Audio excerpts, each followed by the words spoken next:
It's like we're filling up on facts and knowledge and more research so that we can analyze it and make more sense of it. But there's a difference between knowing your crap and then doing something about it. So when you know all this stuff, then what? What do? We're going to talk about what to actually do when you reach that moment. When awareness hits, but action feels impossible. Welcome to the Becoming Sound podcast, where we dive into the tough stuff and try to find the humor in the hot mess of being an adult child. Join me as we peel back the layers on growing up in dysfunction, navigating substance abuse, mental health challenges, and everything in between. Hello, friends, and welcome back to Becoming Sound podcast. I am Krista, and I am so grateful that you are sharing your time with me today. We are going to get real about the part of healing that no one puts on a vision board. Not everyone wants to talk about the messy, the uncomfortable, the deeply human middle part. And this is kind of where I've been sitting for a while. And so I wanted to come on and talk to you about how we get through it. You know, that moment when the fog clears just enough for you to see that your fear is coming up, your self-sabotage, that inner critic, the real messy stuff, all the crap that's been triggering the emotions.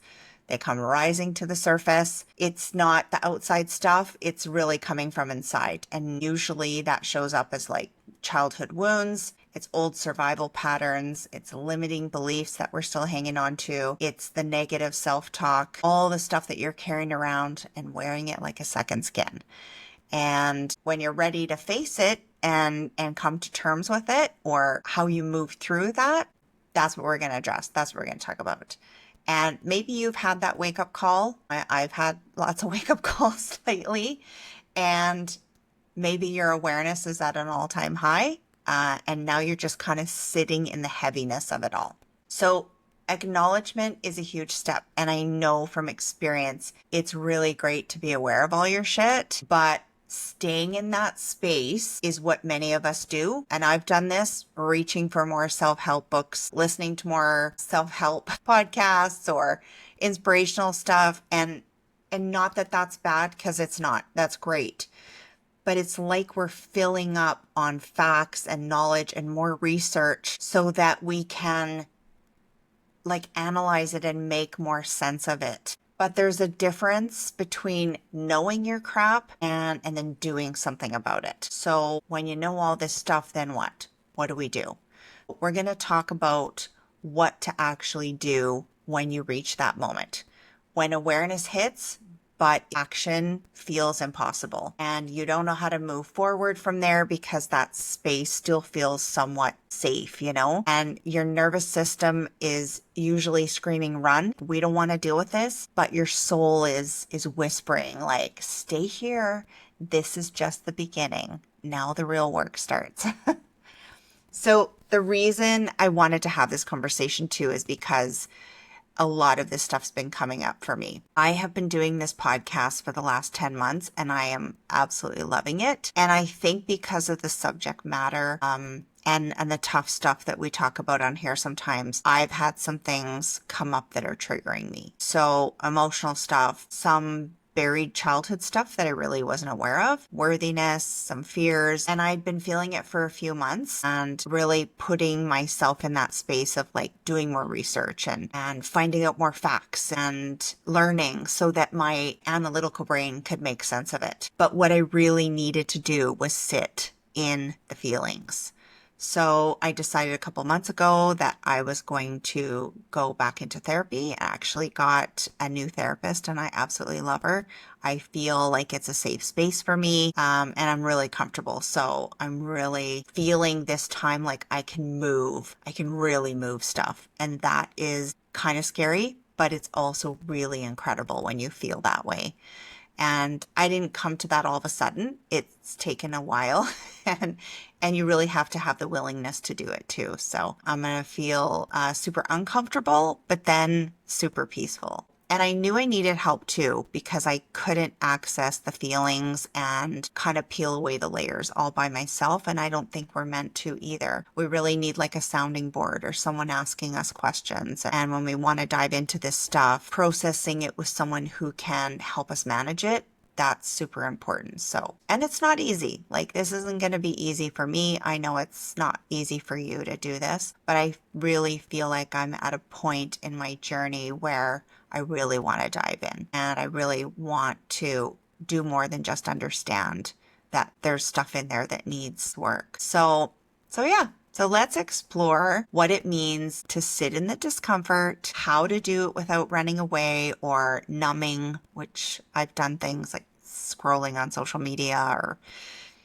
eating or, just procrastination. So I've done that in the past and I'm really tired of doing that. So I really want to move through it. So this is the part of the journey where the real work of healing begins. So I kind of made a list of some practical tools, like steps, strategies, whatever you want to call it, that we can use to move through the fear, the grief, and the resistance. And then I think it's really important to stay connected with your higher vision too. When you're feeling really stuck in the dark, you don't want to lose sight of your why and that little light that's beckoning you. I think that it gives you this momentum to want to do this deeper work because you know there's something on the other side that's really calling to you. And it's kind of like the reason why you want to move through the mess in the first place. You definitely want to keep sight of that. And moving through the tough stuff and getting unstuck is what's going to bring you closer to that, to what you desire. Maybe it's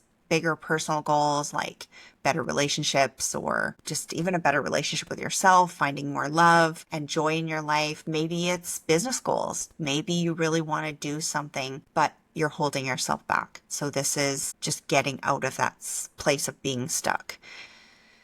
Knowing your patterns is not enough. You've got to walk through them, feel it, face it, and then learn to choose something new. So let's talk about how to do that. First of all, give yourself a pat on the back, give yourself a big hug, celebrate how far you've come, and getting to this point is a huge accomplishment.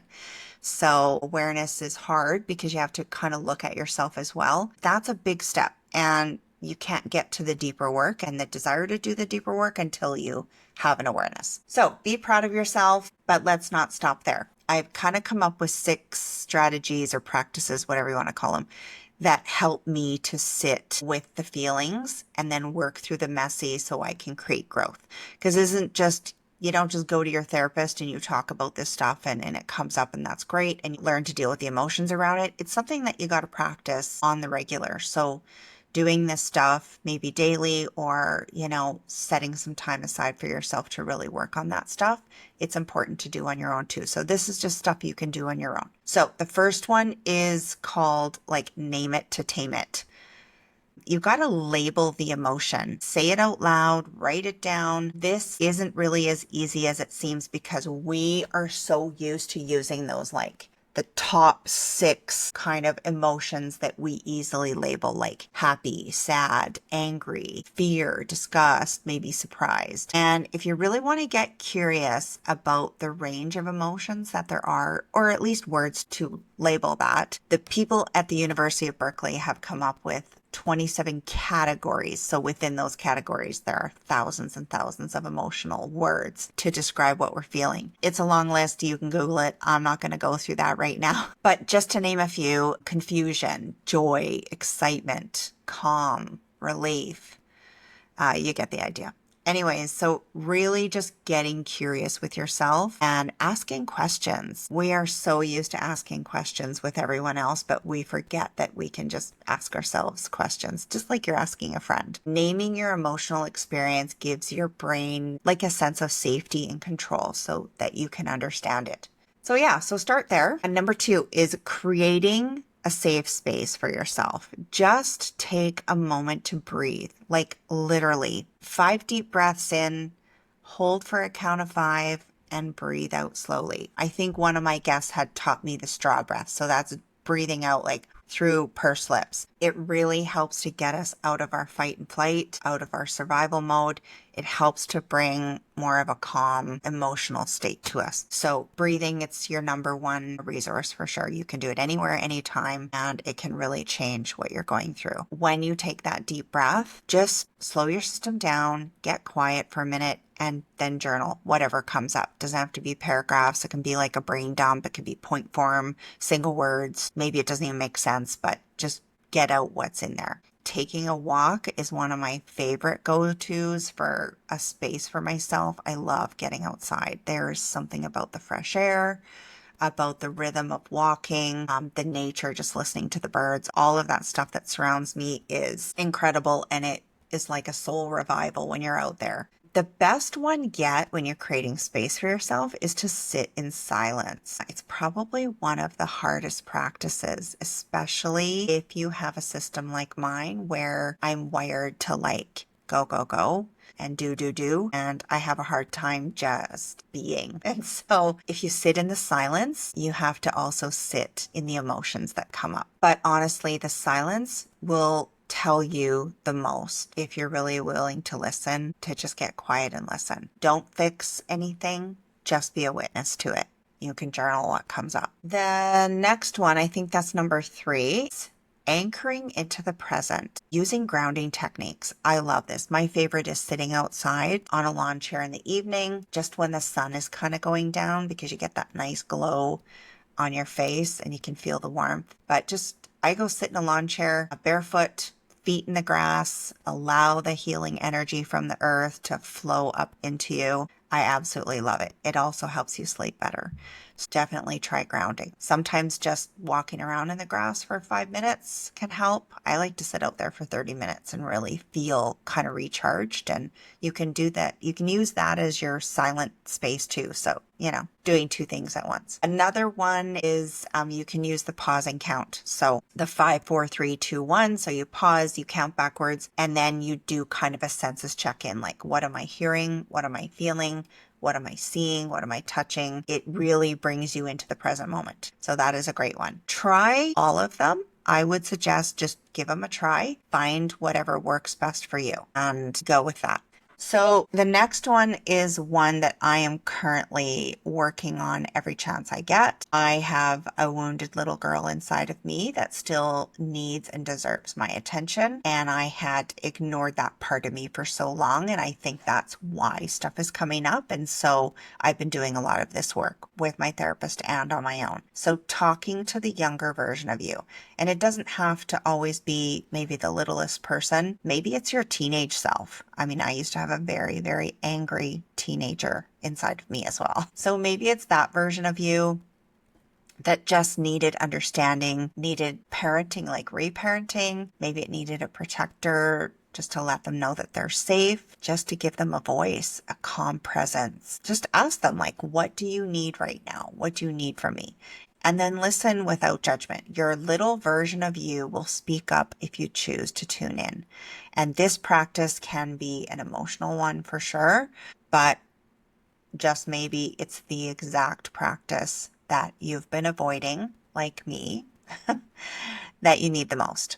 This is one practice that was calling to me the most, and it's one that is helping me heal inside. If you're willing to go through the ones before and really sit with what's coming up, going from that to the next step is choosing something that you can do. Choose one aligned action, something small to start with.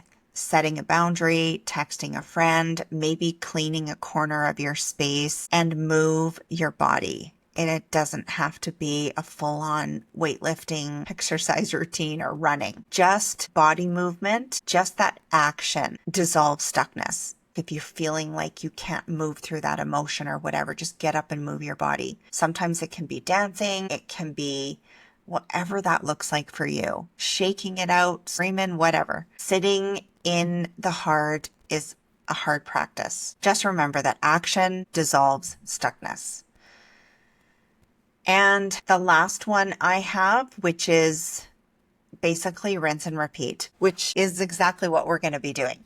None of this is done overnight, and sometimes it's just a lifelong process. Something else comes up and you just learn to do all the things that you need to sit with it and then take an action to move forward, and then you just rinse and repeat. Healing is not linear. Sitting in the practice is not a one-time achievement. Invite it in like a loving friend. Get to know it, and little by little it starts to get easier to sit in the hard stuff. You get better and better at it. It takes less time to process it. Soon enough, it'll be softer, it flows with ease, and that is growth. These are just some of the things that I am currently using to help me process the emotions that are coming up. I am also working with a therapist, like I mentioned, and I have a coach helping me move forward on my goals in my business. Just know that there are so many ways to sit with our emotions. It really looks different for everyone. It's not easy. I encourage you to reach out for some support for sure.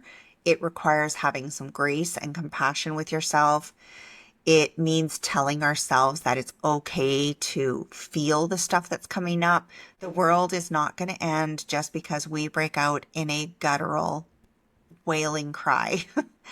Give yourself permission to scream, to yell, to shake it out, ugly dance, ugly cry. Honestly, just laughter sometimes can help you move through it. Just feel whatever comes up and process it in the way that works for you. This is where true healing starts to happen. Not just the awareness of it, not just knowing it. It's about showing up for yourself and the willingness to feel all of it, because what comes after that guttural cry, the breathing techniques, the dancing, the laughing, it's the relief, it's the calm, it's the peace that we feel. The real gift is the lightness, that feeling of just not holding such heaviness in our chest and our body, all of that. We are able to feel the joy, the compassion, the elation, the excitement of living our lives authentically as our best selves. So I encourage you to give it a try. Feel free to let me know if there are any practices that help you or work great for you. I'd love to hear it.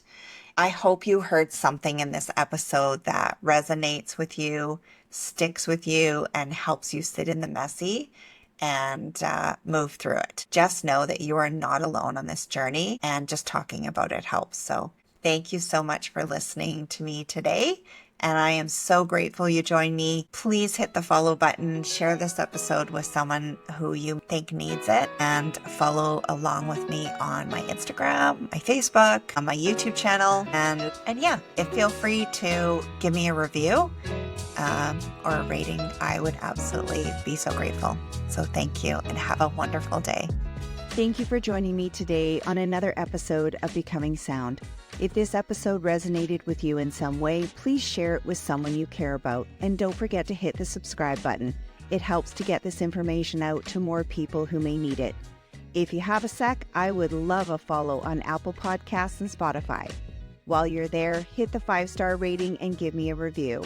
When you're scrolling, follow me on my social platforms, and I would love to hear your comments and feedback. Have a fabulous day, lots of love and gratitude from me. Please note, the views, information, and opinions expressed during the Becoming Sound podcast series are solely those of the individuals involved. The content of this podcast is to educate, inform, and for entertainment purposes only. This podcast series and the content presented does not constitute for medical or other professional advice or services. If you are in crisis or in need of help, please contact your medical or professional provider.